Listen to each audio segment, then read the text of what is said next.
Hello and welcome to this first lecture about formulating the research problem. And as a quick introduction to the topic, I would like to talk about first like kind of the advantages of having a clear and good research problem, but also a little bit about the risks. So let me start. If you have a good, clear, and well-established research problem for your thesis, it will help you a lot because first it will guide you through the whole process. Like whenever you are a bit confused of what to do, you should just go back to your research problem. And if the research problem is clear, well done, well established, and you understand what you mean, uh, then it will guide you when you are confused. The problem is that when you don't have a good research problem, is that when you are confused and then you go to a research problem and the problem is not well developed, then you get double confused. So that's why it's very important. Like you need to have a very clear, defined research problem because it will guide you when you are confused. Then another thing is that it will also set the boundaries for your study, for your thesis. So you will also know when you are moving maybe outside of where you want to be. Like maybe there is something interesting in the empirics or in the theory or in the literature, I don't know.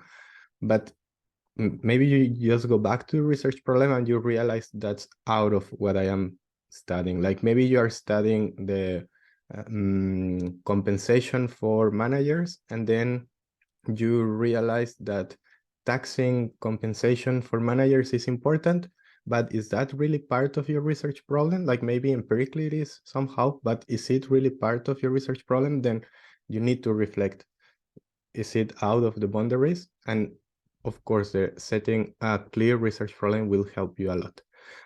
And also another thing, and this is maybe the most important thing for you, is that a good research problem will motivate the reader, because that's kind of an issue with theses, that sometimes theses are not well motivated. Like readers won't even like to read it because they don't have like an issue. There is nothing, like it seems like everything is perfect, so why should I read it? So that's why the research problem has to be convincing, has to be motivating the reader to go into there. And if you achieve like a good and proper research problem, then this will help you a lot through the whole research process, even at the end when you defend, because it will be well motivated. And finally, we also need to be aware of the risks, because now maybe you're listening to this and then you say, oh, I have to pay a lot of attention to the research problem. Yes, you have to pay a lot of attention, but also don't get obsessed with the research problem. Like at some point you need to start, especially at the beginning, you need to set a research problem, but it will evolve. It's not a static thing, like it will never change. There are things that might change. It's a bit dynamic. We will learn about that in the following videos, but don't spend all your energy in that. Like at some point you have to move on.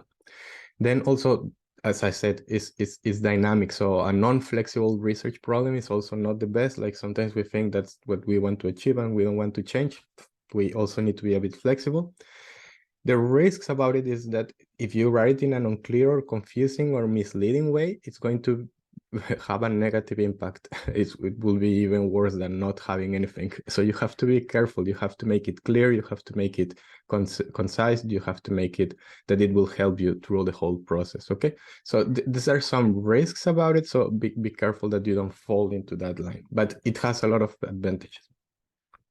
And then if you ask me what is the research problem, I will try to answer in the simplest possible way, and probably it's this sentence here. The research problem is a statement that challenges the current assumptions from the literature in a specific topic and context.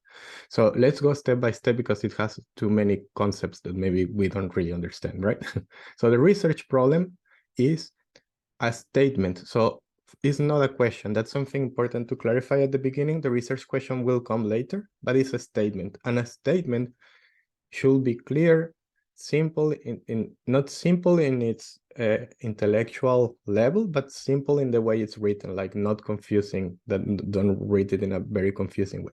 Don't write in a very confusing way. It's also coherent, like it doesn't contradict with your whole study or even with itself. So that's the statement. It's not a question, it's not an essay, it's just a statement. That's the first thing. That's a research problem.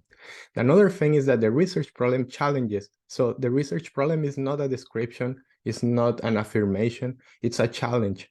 So the research problem should not take a lot of assumptions for granted. Like we should challenge the way we believe that we know things. We should aim to expand the boundaries of what we know. That's kind of the idea. Like a passive research problem is not really a research problem. Like if I say the sky is blue, that's not a research problem. Or is the sky blue? That it doesn't work like that.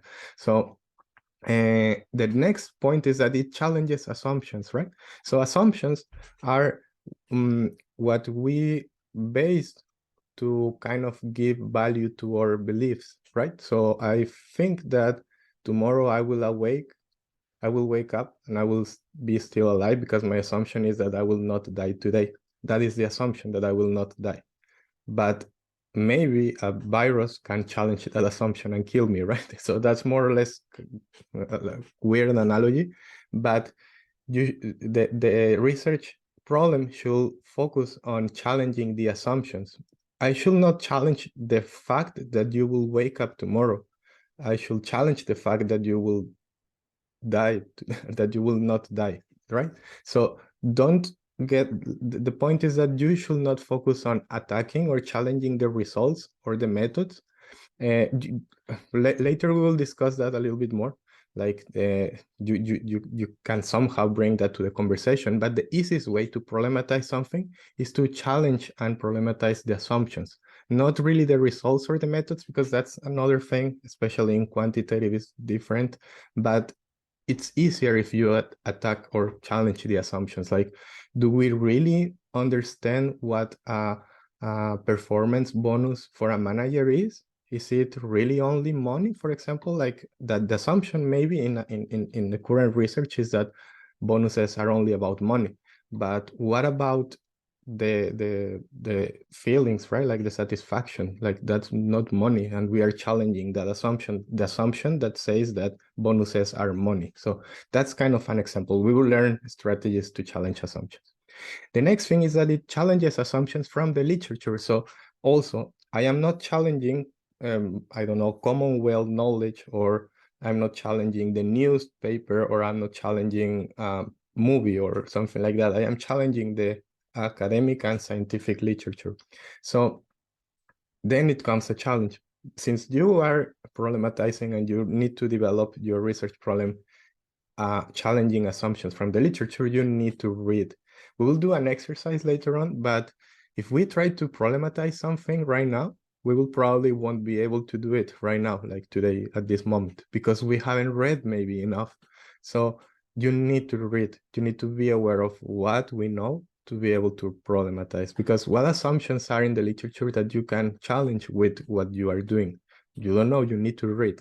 So that's something extremely important. The research problem is a literature problem, not an empirical problem, of course. And this next point, of course, is influenced and motivated and inspired by the real world, but the attack or the challenge is to the literature, and your contribution will be, we'll talk about that later.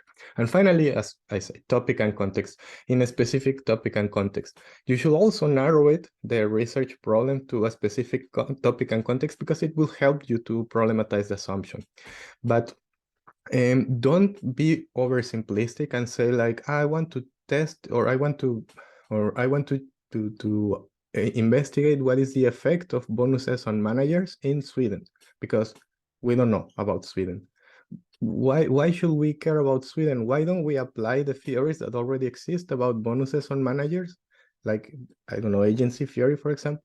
Why don't we apply the principles from what we already know in Swedish managers? What is it different? Maybe there is a lot of things that are different, like that topic and that specific context is important, but you need to motivate why. That's the whole point of the research problem, that you justify why we need to go and study it. It's not enough to say, I want to study the Bitcoin in Guatemala because they are close to El Salvador where they use it.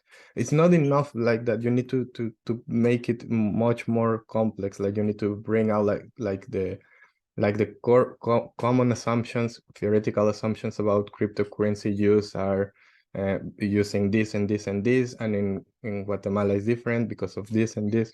then you need to challenge. But don't worry, we will talk about the strategies to create the research problem in a second. But so far, this is kind of like the introduction. So in the next videos, we will continue with kind of a process of what's next.